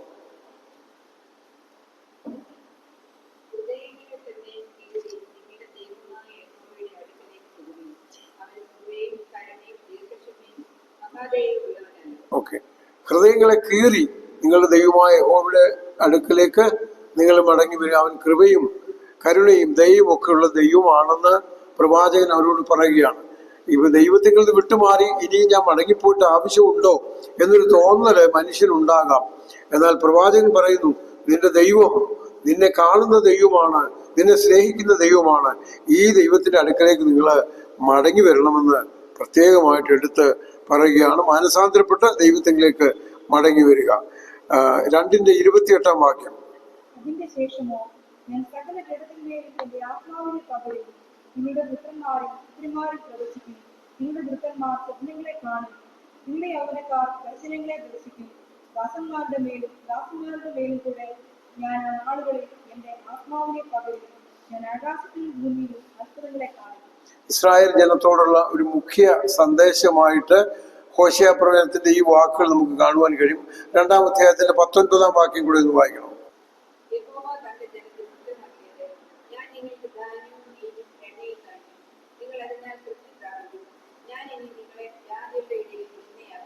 ഓക്കെ, അവിടെ ഭൗമികമായ ഒരു പ്രോമിസ്, ഒരു വാഗ്ദത്തം നമുക്ക് കാണുവാൻ കഴിയും. രണ്ടാമത് ആത്മീയമായ ഒരു വാഗ്ദത്തം കൊടുക്കുന്നുണ്ട്. യോവേൽ പ്രവചനത്തിലെ ഏറ്റവും പ്രധാനപ്പെട്ട സന്ദേശം അതിൻ്റെയാണ്. കർത്താവിന്റെ വലുതും ഭയങ്കരവുമായ ഒരു ദിവസം വരാൻ പോകുന്നുവെന്നാണ് യോവേലിന്റെ മുഖ്യ സന്ദേശം. ഞാൻ ഇന്നലെ ഓർപ്പിക്കുകയുണ്ടായി, യഹോവയുടെ ദിവസവും അതുപോലെ കർത്താവിന്റെ ക്രിസ്തുവിന്റെ നാളും, ഈ രണ്ട് വ്യത്യസ്തമായിട്ട് ഈ 2 ദിവസത്തെ കുറിച്ച് നമ്മൾ പഠിക്കണം. അതുപോലെ ഇവിടെ യഹോവയുടെ വലുതും ഭയങ്കരവുമായ ദിവസം വരും. ദൈവം ഈ ലോകത്തെ ശിക്ഷിക്കുന്ന ദൈവം ഇസ്രായേലിനെ വീണ്ടെടുക്കുവാൻ വേണ്ടി ഈ ലോകത്തോട് ഇടപെടുന്ന ആ കർക്കശമായ കാര്യത്തെക്കുറിച്ചാണ് ഇവിടെ പറയുന്നത്. ഇപ്പോൾ അവിടെ എൻ്റെ ആത്മാവിനെ ഞാൻ സകല ജഡത്തിന്മേലും എൻ്റെ ആത്മാവിനെ പകരും എന്ന് പറഞ്ഞിട്ടുണ്ട്. പത്രോസ് പെന്തക്കോസ്ത് നാളിൽ ആ പ്രസംഗിക്കുമ്പോൾ ഇത് യോവേൽ പ്രവാചകൻ പറഞ്ഞതുപോലെ എന്നാണ് പറയുന്നത്. ഇനി ഒരു കാലം വരുന്നത്, അന്ന് സകല ജഡത്തിന്മേലും എൻ്റെ ആത്മാവിനെ പകരും. ഇസ്രായേൽ മക്കൾക്ക് ദേശീയമായ നാഷണൽ ആയിട്ടുള്ള ഒരു റിസ്റ്റോറേഷൻ സംഭവിക്കുവാനായിട്ട് പോവുകയാണ്. അന്ന് അവര് ദൈവത്തോട്, അവരുടെ രക്ഷകനും അവരുടെ ഭർത്താവുമായ ദൈവത്തോട് മാനസാന്തരപ്പെട്ട് ദൈവത്തോട് അടുത്ത് ജീവിക്കുന്നു. ദൈവത്തിന്റെ നേരിട്ടുള്ള ഭരണം അവർ അനുഭവിക്കുവാൻ പോകുന്നു. ആ 1000 ആണ്ട് വാഴ്ചയില് ദൈവം അന്ന് സകല ജഡത്തിന്മേലും എന്റെ ആത്മാവിനെ പകരുന്നു. പത്രോസിന്റെ പ്രസംഗത്തിൽ ഇത് അതുപോലെയാണ് എന്നാണ് പത്രോസ് പറഞ്ഞത്. അന്ന് നടക്കും, അതാണ് ഇതെന്നല്ല പറയുന്നത്. പിന്നെ ഇത് അതുപോലെയുള്ള ഒരു കാര്യമാണ് പെന്തക്കോസ്ത് നാളിൽ നടന്നിരിക്കുന്നത്. സഭയുടെ രൂപീകരണത്തിന്റെ തുടക്കമായിട്ട് ദൈവത്തിന്റെ പരിശുദ്ധാത്മാവിനെ ലോകത്തിലേക്ക് അയച്ചപ്പോൾ ലോകത്തിലെമ്പാടും സുവിശേഷം അറിയിക്കുവാനായിട്ട് അവർക്ക് ഭാഷ ആവശ്യമാണ്. അതിന്റെ പ്രകടനം നമുക്ക് അവിടെ കാണുവാനായിട്ട് കഴിയും. അപ്പോൾ ഇത് ഇസ്രായേൽ മക്കളെ സംബന്ധിച്ച് സുപ്രധാനമായ ഒരു സന്ദേശം. ദൈവം അവരുടെ മാനസാന്തരത്തിൽ നിന്ന്, അവരുടെ തെറ്റുകളിൽ നിന്ന് അവരെ മടക്കി വരുത്തിയിട്ട്, അവര് പിന്മാറിപ്പോയ അവസ്ഥയിൽ നിന്ന് അവരെ മടക്കി വരുത്തിയിട്ട് ദൈവത്തോട് ചേർന്ന് നിൽക്കുവാൻ, ദൈവത്തിന്റെ ആത്മാവിൽ അവര് സമ്പൂർണ്ണമായിട്ട് കീഴ്പ്പെടുവാനായിട്ടും സകല ജഡത്തിന്മേലും എന്റെ ആത്മാവിനെ പകർന്നിട്ട് ആത്മനിറവോടുകൂടി സങ്കീർത്തനങ്ങളാലും സ്തുതികളാലും ആത്മീയ ഗീതങ്ങളാലും അവർ ദൈവത്തെ സമ്പൂർണ്ണമായിട്ട് അനുസരിച്ച് ജീവിക്കുന്ന ഒരു ജീവിതത്തിലേക്ക് അവരെ കൊണ്ടുവരും എന്നാണ് ദൈവം ആ സന്ദേശം അവർക്ക് നൽകുന്നത്. പത്രോസ് പെന്തക്കോസ്ത് നാളിൽ ഈ കാര്യം പ്രസംഗിച്ചപ്പോൾ ഈ കാര്യം എടുത്ത് ഉച്ചരിക്കുന്നതായിട്ട് നമുക്ക് കാണുവാൻ കഴിയും. പരിശുദ്ധാത്മ പ്രാപണം യോവേൽ പ്രവചനത്തിന് നിവൃത്തിയാണെന്ന് പറയുന്നില്ല. ഞാനതാണ് ഉദ്ദേശിച്ചത്. This is that. അതുപോലെ ആണ് ഇവിടെ സംഭവിച്ചിരിക്കുന്നത്. യോവേൽ പ്രവചനത്തിന്റെ നിവൃത്തി ഇനിയും സംഭവിക്കുവാനായിട്ട് പോകുന്നതേ ഉള്ളൂ. അപ്പൊ അത് വേർതിരിച്ച് നാം മനസ്സിലാക്കണം. പെന്തക്കോസ്തിലെ പോലെ നാളിലെ ആത്മപ്രാപണം യോവേൽ പ്രവചനത്തിലേതുപോലെയാണ് എന്നത്രേ. യോവേൽ പറയുന്ന രക്തവും തീയും പുകത്തൂണും സൂര്യൻ ഇരുളായും ചന്ദ്രൻ രക്തമായും തീരുന്നത് നടന്ന സംഭവമല്ല.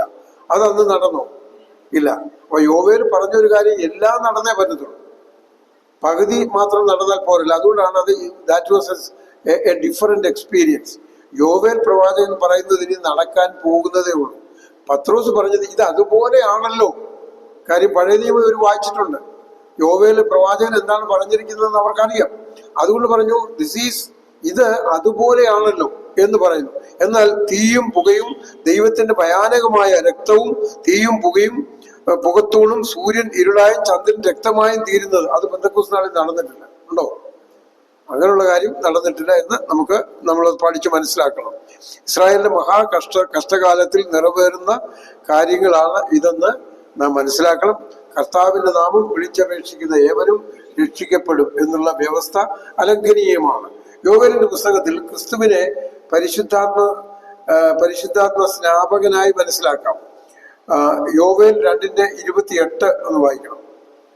അതിന്റെ ശേഷമോ ഞാൻ സകല ജഡത്തിന്മേലും എന്റെ ആത്മാവിനെ പകരും. നിങ്ങളുടെ പുത്രന്മാരും പുത്രിമാരും പ്രവചിക്കും. നിങ്ങളുടെ വൃദ്ധന്മാർ സ്വപ്നങ്ങളെ കാണും. നിങ്ങളുടെ യൗവനക്കാർ ദർശനങ്ങളെ ദർശിക്കും.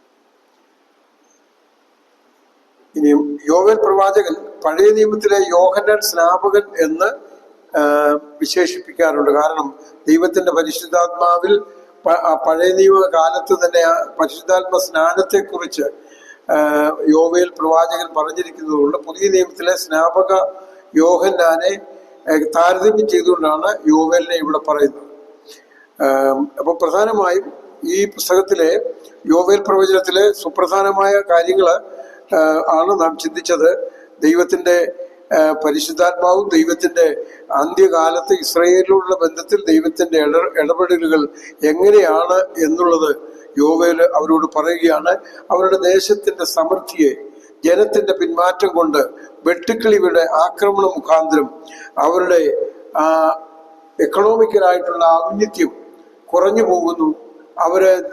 അവര് സാമ്പത്തികമായ വലിയ പ്രതിസന്ധി അവരനുഭവിക്കുന്നു. ഇങ്ങനെയൊക്കെയുള്ള കാര്യങ്ങള് ഉദാഹരണം പറഞ്ഞുകൊണ്ട് യോവേല് ജനത്തെ പറഞ്ഞ് മനസ്സിലാക്കിയാണ്. ഈ പ്രവാചകന് മൈനർ പ്രോഫറ്റ്സ് പറയുന്ന ഏറ്റവും ആത്യന്തിക ലക്ഷ്യമെന്ന് പറയുന്നത് യഹോവയുടെ സന്നിധിയിലേക്ക് അവര് മടങ്ങി വരിക എന്നുള്ളതാണ്. അവരെക്കുറിച്ച് ദൈവം ആഗ്രഹിക്കുന്ന വലിയ കാര്യം. യഹോവയുടെ വലുതും ഭയങ്കരവുമായ ദിവസം വരുന്നു. അപ്പോൾ അന്ന് ഭൂമിയിൽ നടക്കുന്ന അതിഭയാനകമായ കാര്യത്തിന്റെ മേൽ ദൈവത്തിന്റെ നിയന്ത്രണം അവിടെയുണ്ട്. ദൈവം ഇടപെടുവാനായിട്ട് പോകുന്നു. നമ്മുടെ കർത്താവ് ലൂക്കോസിന്റെ സുവിശേഷത്തിൽ യഹോവയുടെ പ്രസാദ വർഷവും നമ്മുടെ ദൈവത്തിന്റെ പ്രതികാര ദിവസവും എന്ന് ആണ് വായിക്കുന്നത്. പക്ഷെ കർത്താവ് ആ പ്രതികാര ദിവസം എന്ന് പറയുന്നില്ല, അത് സൈലന്റ് ആണ്. കർത്താവ് അത് പറയുന്നില്ല. കാരണം യഹോവയുടെ പ്രസാദ വർഷം മാത്രമേ പറയുന്നുള്ളൂ. എന്താണ് പ്രസാദ വർഷം? മാനവരാശിയെ അവരുടെ പാപത്തിൽ നിന്ന് വീണ്ടെടുക്കുവാൻ വേണ്ടി കാൽവറിയിലെ ക്രൂശിൽ യേശുക്രിസ്തു മരിക്കുവാൻ വേണ്ടിയാണ് ലോകത്തിലേക്ക് വന്നിട്ടുള്ള ആ ദൈവത്തിന്റെ പ്രസാദ വർഷം കർത്താവ് പറഞ്ഞു. എന്നാൽ ദൈവത്തിന്റെ പ്രതികാര ദിവസത്തെ കുറിച്ച് കർത്താവ് സൈലന്റ് ആയിട്ടാണ് കപ്പർന്നഹൂമിലെ സിനഗോഗിലെ കർത്താവ് പ്രസംഗിച്ചപ്പോൾ പറഞ്ഞത്. അപ്പോൾ ദൈവത്തിന്റെ പ്രതികാര ദിവസം ഇസ്രയേലിനെ സംബന്ധിച്ചും അത് ഭയാനകമായ ഒരു ദിവസമായിട്ട് നമുക്ക് കണക്കാക്കുവാനായിട്ട് സാധിക്കും. യഹോവയുടെ ദിവസം എന്ന് എടുത്തു പറയുന്നത് ഈ ഭാഗങ്ങളെയാണ്. 1-ാം അധ്യായത്തിന്റെ 15-ാം വാക്യം.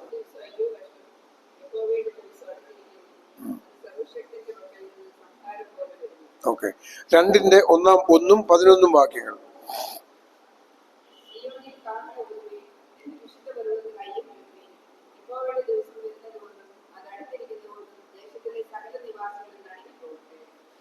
ഓക്കെ, ഈ യഹോവയുടെ ദിവസം എന്ന് പറയുന്നത് നമ്മൾ ഉദ്ദേശിക്കുന്ന പോലെ യോം എന്ന് പറയുന്ന ഒറ്റ ദിവസത്തെ കുറിച്ചല്ല പറയുന്നത്.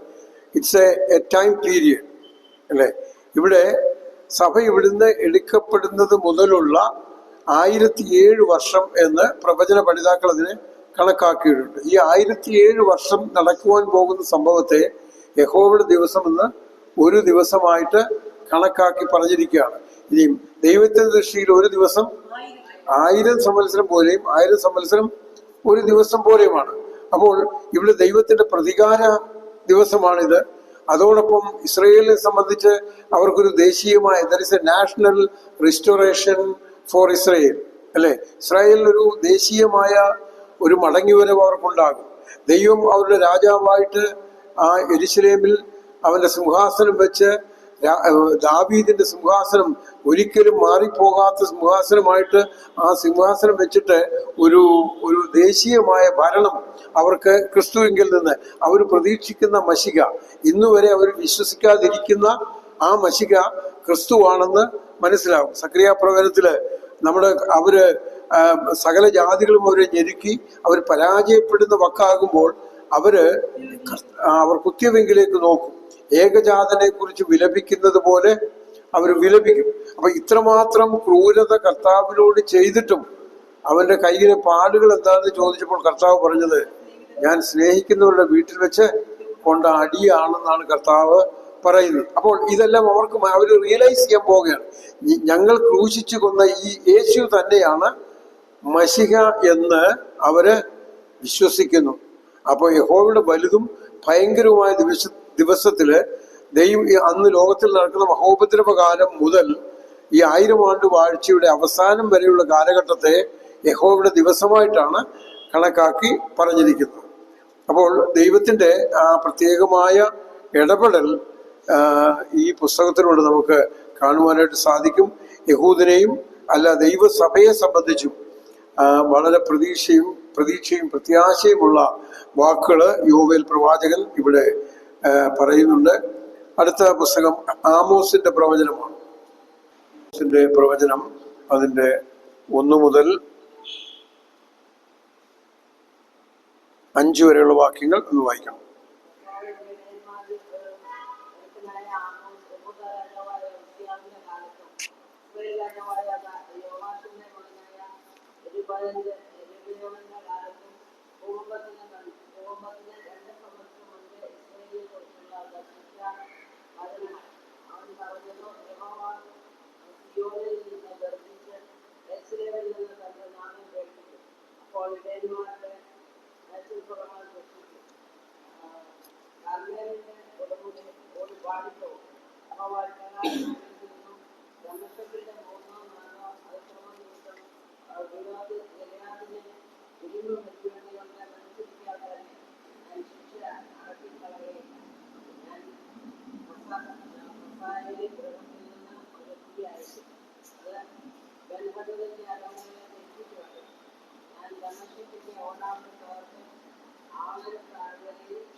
ഇസ്രായേലിന് ചുറ്റുമുള്ള പല രാജാക്കന്മാരെയും രാജ്യങ്ങളെയും ദൈവം അവരോട് എങ്ങനെ ഇടപെടുന്നു എന്നുള്ളത് ആമോസിന്റെ പുസ്തകത്തിലെ ഒരു പ്രമേയമായിട്ട് നമുക്ക് കാണുവാൻ കഴിയും.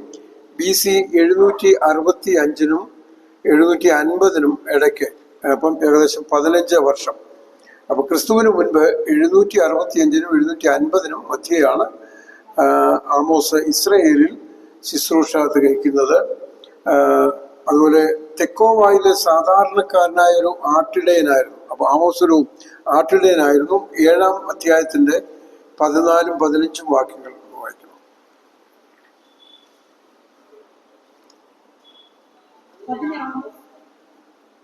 അതിന് ആമോസ് അമസ്യാവോട്, ഞാൻ പ്രവാചകനല്ല, പ്രവാചക ശിഷ്യനുമല്ല, ഇടയിൽ കാട്ടത്തിപ്പഴം പെറുക്കുന്നവനുമത്രേ.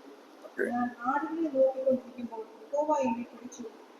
നീ ചെന്ന് എന്റെ ജനമായ ഇസ്രായേലിനോട് പ്രവചിക്കാമെന്ന് യഹോവ എന്നോട് കൽപ്പിച്ചു. അപ്പൊ ഇവിടെ ആമോസ് പറയുന്നത്, ഞാനൊരു സാധാരണക്കാരനായ മനുഷ്യനാണ്, പ്രവാചകനല്ല, പ്രവാചകപുത്രനുമല്ല. എന്നാൽ യഹോവ എന്നോട് കൽപ്പിച്ചു, ഞാനത് ചെയ്യുവാനായിട്ട് പോവുകയാണ് എന്ന് 7-ാം അധ്യായത്തിന്റെ 14 15 വാക്യങ്ങളിൽ നമുക്ക് അത് മനസ്സിലാക്കാം.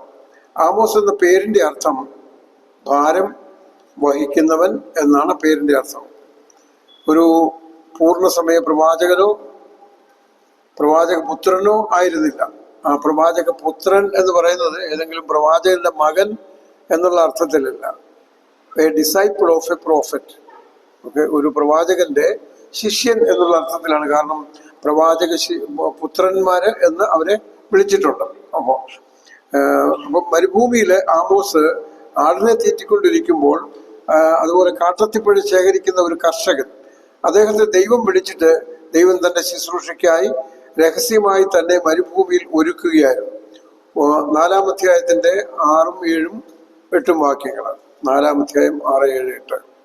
നിങ്ങളുടെ എല്ലാ പട്ടണങ്ങളിലും ഞാൻ നിങ്ങൾക്ക് കല്ലിന്റെ വെടുപ്പും എല്ലായിടങ്ങളിലും കപ്പത്തിന്റെ കുറവും വരുത്തിയിട്ടും നിങ്ങൾ എങ്കിലേക്ക് തിരിഞ്ഞില്ല എന്ന് യഹോവയുടെ അരുളപ്പാട്. കൊയ്ത്തിലേക്ക് ഇനി 3 മാസമുള്ളപ്പോൾ ഞാൻ നിങ്ങൾക്ക് മഴ മുടക്കിക്കളയും. ഞാൻ ഒരു പട്ടണത്തിൽ മഴ പെയ്യുകയും മറ്റേ പട്ടണത്തിൽ മഴ പെയ്ക്കാതിരിക്കുകയും ചെയ്തു. ഒരു കണ്ടത്തിൽ മഴ പെയ്തു, മഴ പെയ്യാത്ത മറ്റേ കണ്ടം വരണ്ടു പോയി. ദൈവത്തിന്റെ പ്രത്യേകമായ പ്രവൃത്തി എങ്ങനെയാണ് എന്നുള്ളത് ആമോസ് മുഖാന്തരം ദൈവം ജനത്തോട് സംസാരിക്കുകയാണ്. മാത്രമല്ല ദൈവം തന്റെ ഹിതം അനുസരിച്ചാണ് പ്രവർത്തിക്കുന്നത്. ഇവിടെ കാട്ടത്തിപ്പഴം പെറുക്കുവാൻ വന്ന ഇടയബാലനായ ആമോസിനെ ഒരു വലിയ പ്രവാചകനായിട്ട്, ഒരു വലിയ സന്ദേശവും കൊണ്ട് ദൈവം ജനത്തിന്റെ മധ്യത്തിലേക്ക് വിടുവാനായിട്ട് തന്നെ ഒരുക്കുകയായിരുന്നു. ഈ ദൈവവുമായിട്ട് വിശുദ്ധി പ്രാപിച്ചുകൊണ്ട് ദൈവത്തിന്റെ ഹിതം അനുസരിച്ച് പ്രവർത്തിക്കുന്നവരെ ദൈവിക ഉദ്ദേശം നിർവഹിക്കുവാനായിട്ട് ദൈവം തെരഞ്ഞെടുക്കുന്നു. ഇപ്പൊ ദാവീദിന്റെ ടോട്ടൽ ലൈഫ് ഹിസ്റ്ററി നോക്കുമ്പോൾ നമ്മൾ ആദ്യം മനുഷ്യർ കണ്ടുപിടിക്കുന്നത് ദാവീദിന്റെ കുറവാണ്. പക്ഷെ ദൈവം ദാവീദിനെ കുറിച്ച് പറഞ്ഞിരിക്കുന്നത് തന്റെ തലമുറയിൽ ദൈവത്തിന്റെ ആലോചനയ്ക്ക് ശുശ്രൂഷ ചെയ്ത് നിദ്ര പ്രാപിച്ച് തന്റെ പിതാക്കന്മാരോട് ചേർന്നു. അത് അപ്പോസ്തല പ്രവൃത്തി 13-ാം അധ്യായത്തിലെ പൗലോസിന്റെ പ്രസംഗത്തിൽ ആണ് പൗലോസ് ഇത് കോട്ട് ചെയ്യുന്നത്. ദാവീദ് തന്റെ തലമുറയിൽ ദൈവത്തിന്റെ ആലോചനയ്ക്ക് ശുശ്രൂഷ ചെയ്ത് നിദ്ര പ്രാപിച്ച് തന്റെ പിതാക്കന്മാരോട് ചേർന്നു. എന്തൊരു കമന്റബിൾ ആയിട്ടുള്ള കാര്യമാണ് പറയുന്നത്. അതുപോലെ ദൈവം പറയുന്നത് ദാവീദിനെ കുറിച്ച് പറയുന്നത്, a man after my own heart, എന്റെ ഹൃദയപ്രകാരമുള്ള മനുഷ്യൻ. അപ്പൊ ദൈവം തെരഞ്ഞെടുക്കുന്ന വ്യക്തികളുടെ കുറവുകൾ മനസ്സിലാക്കിക്കൊണ്ട് തന്നെ ദൈവം പറയുകയാണ്, is a man after my own heart, എന്റെ ഹൃദയപ്രകാരമുള്ള മനുഷ്യനാണ്. അതിന്റെ അർത്ഥം ദൈവത്തിന്റെ ഹിതം എന്ന് പറഞ്ഞാൽ ആത്മീകമായി ഒരു ദൗത്യം ഭൂമിയിൽ നിറവേറ്റുവാനുള്ള ഒരു വ്യക്തിയുടെ ആഗ്രഹം അത് ദൈവത്തിന് അറിയാം. ദൈവം ഭൂമിയിൽ നിർവഹിക്കുവാനുള്ള കാര്യങ്ങളോട് ചേർന്ന് പ്രവർത്തിക്കുന്ന ഒരാളായിരുന്നു, ഒരു രാജാവായിരുന്നു ദാവീദ്. അപ്പൊ ആ ദാവീദിനെ എന്റെ ഹൃദയപ്രകാരമുള്ള മനുഷ്യൻ എന്ന് മാത്രമേ ദൈവത്തിന് പറയുവാനായിട്ട് സാധിക്കത്തുള്ളൂ. ഈ ഗ്രന്ഥം, ഈ പുസ്തകം എഴുതിയതിന്റെ പശ്ചാത്തലവും അതിന്റെ ഉദ്ദേശവും പ്രവാചകൻ യഹൂദ ദേശക്കാരനാണെങ്കിലും വടക്കേ രാജ്യക്കാരോട് ദൂതറിയിക്കുന്ന എന്ന് പറഞ്ഞാൽ, വടക്കേ രാജ്യം എന്ന് പറഞ്ഞാൽ ഏതാ? ശമരിയ. യഹൂദിയും ശമരിയയും രണ്ടായിട്ട് ഡിവൈഡ് ചെയ്തുള്ളൂ. അപ്പോൾ വടക്കേ രാജ്യക്കാരോട് ദൂത് അറിയിക്കാനാണ് ദൈവം നിയോഗിച്ചത്. അദ്ദേഹത്തിന്റെ സ്വന്തം സ്ഥലം തെക്കേ രാജ്യമാണ്, യഹൂദയാണ്. ഇസ്രയേലിന്റെ വിഗ്രഹാരാധന ശക്തമായിരുന്നു. ഈ വടക്കേ രാജ്യമാണ് കൂടുതൽ വിഗ്രഹാരാധനയിലേക്ക് പോയത്. ആഹാബ് രാജാവ് വടക്കേ രാജ്യക്കാരനാണ്, തെക്കേ രാജ്യം അല്ല. ബാലും അശേര പ്രതിഷ്ഠകളെയും കൂടുതൽ ആരാധിക്കുന്നത് വടക്കേ രാജ്യക്കാരായിരുന്നു. ജനങ്ങളുടെ അത്യാഗ്രഹവും അനീതിയും മറ്റും വർദ്ധിച്ചിരുന്നു. ചീഞ്ഞു തുടങ്ങിയ ഒരു കൊട്ട അത്തിപ്പഴം പോലെ കപടഭക്തിക്കരായ ജനങ്ങൾ ധാർമ്മികമായി അധപ്പതിച്ചിരിക്കുന്നു. ഈ സാഹചര്യത്തിലാണ് ആമോസ് ശുശ്രൂഷ ആരംഭിച്ചത്. 2-ാം അധ്യായത്തിന്റെ 6, 7, 8 3 വാക്യങ്ങളൊന്ന് വായിച്ചു. ഇസ്രായേലിന് 3-4 വർഷത്തിനുള്ളിൽ അവർ നീതിമാനെ പണത്തിനും ദരിദ്രനെ ഒരു കൂട്ടി കളഞ്ഞിരിക്കേണ്ടത് ഞാൻ ശിക്ഷ അടക്കി കളയുകയില്ല. അവർ എളിയവരുടെ തലയിൽ മൺപൊടി കാണാൻ പ്രാർത്ഥിക്കുകയും സാധുക്കൾക്ക് വേണ്ടി മറിച്ചുകളയുകയും എന്റെ വിശുദ്ധനാമത്തെ അശുദ്ധമാക്കുവാൻ ഒരു പുരുഷനും അവന്റെ അമ്മയും ഒരേ യുക്തിയുടെ അടുത്ത് ചെല്ലുന്നു. അവർ ഏത് ബലിപീഠത്തിന് അരിയത്തും പണയം വാങ്ങിയ വസ്ത്രം വിരിച്ചു കിടന്നുറങ്ങുകയും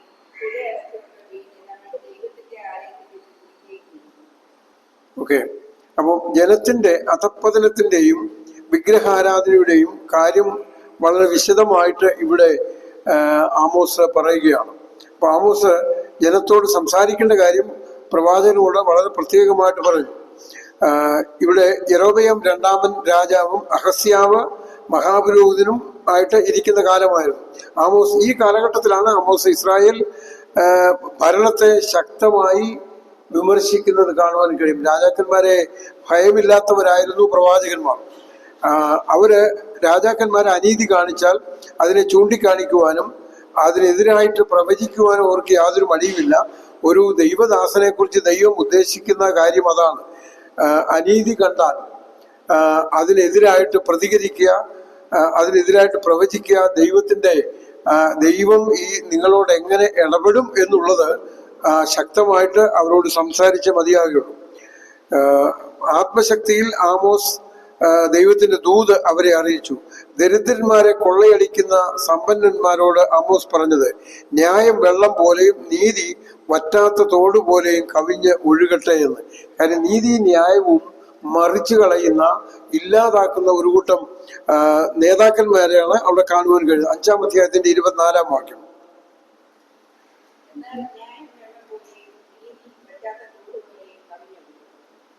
ഓക്കെ. അപ്പോൾ ഇവിടെ ഈ രാജ്യത്ത് നടക്കേണ്ട ന്യായവും നീതിയും വറ്റാത്ത വെള്ളം പോലെ കവിഞ്ഞൊഴുകേണ്ട സ്ഥാനത്ത് നിങ്ങൾ അതിനെ ഉണങ്ങിയ നിലമാക്കി, ന്യായവും നീതിയും ഇല്ലാത്ത സ്ഥലമാക്കി മാറ്റിക്കഴിഞ്ഞു. അതുകൊണ്ട് പ്രകൃതിക്ഷോഭവും കൊടുങ്കാറ്റും അവിടെ ഇവിടെയായി ഉണ്ടാകും. ഒരു ശേഷിപ്പിന് യഥാസ്ഥാനവും ഉണ്ടാകും എന്ന് പ്രവാചകൻ അവരോട് പറയുകയാണ്. ന്യായം കൈവിട്ട് കളയുന്നു, നീതി ഇല്ലാതാക്കി കളയുന്നു. ഇസ്രായേൽ ജനം തെരഞ്ഞെടുക്കപ്പെട്ടവരായതുകൊണ്ട് അവരുടെ അകൃത്യം പ്രത്യേകമായി ശിക്ഷാർഹമാണെന്ന് പ്രവാചകൻ പറയുകയാണ്. അത് നമ്മളെല്ലാവരും ശ്രദ്ധിക്കണം. ദൈവസഭയിൽ ദൈവത്തോട് ചേർന്ന് നിൽക്കുന്ന, അനുസരിച്ച് നിൽക്കുന്ന നമ്മൾ ചിന്തിക്കേണ്ട ഒരു കാര്യം, നാം ഒരു തെറ്റ് ചെയ്താൽ, നീതിക്കെതിരായിട്ട് പ്രവർത്തിച്ചാൽ, ന്യായത്തിനെതിരായിട്ട് പ്രവർത്തിച്ചാൽ പ്രത്യേകമായ ശിക്ഷ നമുക്ക് ലഭിക്കും എന്നുള്ളതിന് ഒരു സംശയമില്ല. സാധാരണക്കാരെ പോലെയല്ല ദൈവമക്കൾ. അവർ ദൈവത്തിന്റെ പ്രത്യേക ജനമാണ്. അതുകൊണ്ട് നമ്മൾ ചെയ്യുന്ന കാര്യങ്ങൾ അതിനോട് ഏത് നിലയിൽ ദൈവം പ്രതികരിക്കുമെന്നുള്ളത് വളരെ ശ്രദ്ധിക്കണം. ആമോസിന്റെ പ്രവചനം നമുക്ക് കണ്ടിന്യൂ ചെയ്യാം. ഇപ്പോൾ ഒരു ബ്രേക്കാണ്, അടുത്ത 15 മിനിറ്റ്സ്. അപ്പോൾ ന്യായവും നീതിയും മറിച്ചു കളയുവാൻ നമ്മുടെ പ്രവർത്തനം മൂലം ഒരു കാലത്തും ഇടയാകുവാനായിട്ട് പാടില്ല. അത് നമ്മൾ പ്രത്യേകം ശ്രദ്ധിക്കേണ്ട ഒരു കാര്യമാണ്. ഓക്കെ.